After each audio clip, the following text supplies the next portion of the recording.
मेरी इज्जतदार माँ और बहनों, आप तमाम को राशिद अनवर अपने दिल की गहराइयों से आप लोगों का शुक्रिया अदा करता और आपको सलाम पेश करता। आज हम आपके इलाके, आपके गांव, आपके मोहल्ले में ओवैसी साहब के पैगाम को लेकर आए हैं। ओवैसी साहब वाहिद वो शख्स हैं जिसको पूरा हिंदुस्तान का लोग आज जान रहा है। जब हम इस पार्टी में आए थे, तकरीबन 10 साल पहले हम इस पार्टी में आए थे और मैं अकेला उस वक्त था। उस वक्त कोई दूसरा आदमी नहीं था।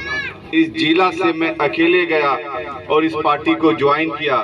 मेरे साथ में चलने वाले लोग भी मुझ पर हंस रहे थे कि तुम कौन सी पार्टी में जा रहे हो, लेकिन मुझे इस चीज का यकीन था कि एक वक्त ऐसा आएगा कि पूरे हिंदुस्तान के लोग ओवैसी साहब को जानेंगे भी और पहचानेंगे भी।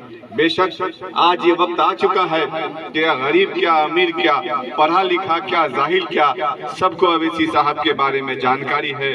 कई जगहों पे तो मैं गया, वहाँ के नौजवान ने मुझे कहा कि मेरे वालिद साहब काफी ज़ईफ हैं, बहुत बुजुर्ग, उम्र दराज हैं, बिस्तरों पर रहते हैं, लेकिन दिन में 2-3 बार मुझे कहते हैं बेटा ओवैसी साहब का भाषण लगा के दो, उसका हम बयान सुनते हैं तो हमको बहुत अच्छा लगता है। आज ये मोहब्बत है लोगों के दिलों में ओवैसी साहब के लिए। मेरे तकरीबन 5 साल की मेहनत के बाद जब 2020 का वक्त आया तो पार्टी ने मुझे अररिया से उम्मीदवार बनाया। मैं एमएलए का उम्मीदवार हुआ अररिया से 2020 में, 5 साल पहले। उस वक्त मेरी पार्टी भी नहीं थी, लोग पार्टी को भी नहीं जान रहे थे, क्योंकि अररिया में पहली दफा पार्टी इलेक्शन लड़ी थी और राशिद अनवर भी आपके इलाकों में शायद नहीं आया होगा। मैं भी नया था, वक्त की कमी थी, बहुत इलाकों में मैं गया, बहुत इलाकों में मैं नहीं जा पाया।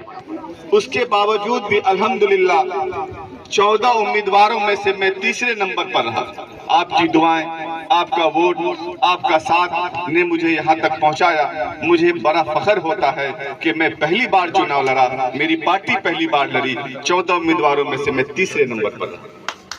गुलामी की जिंदगी जीते हुए आ रहे हैं, सियासी शऊर हमारे अंदर नहीं है।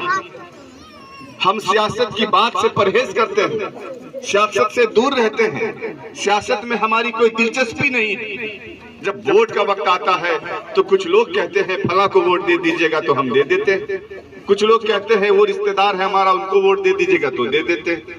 आप याद रखिए, अगर आप अपने अंदर सियासी शऊर पैदा नहीं करिएगा, सियासी हिकमत अमली पैदा नहीं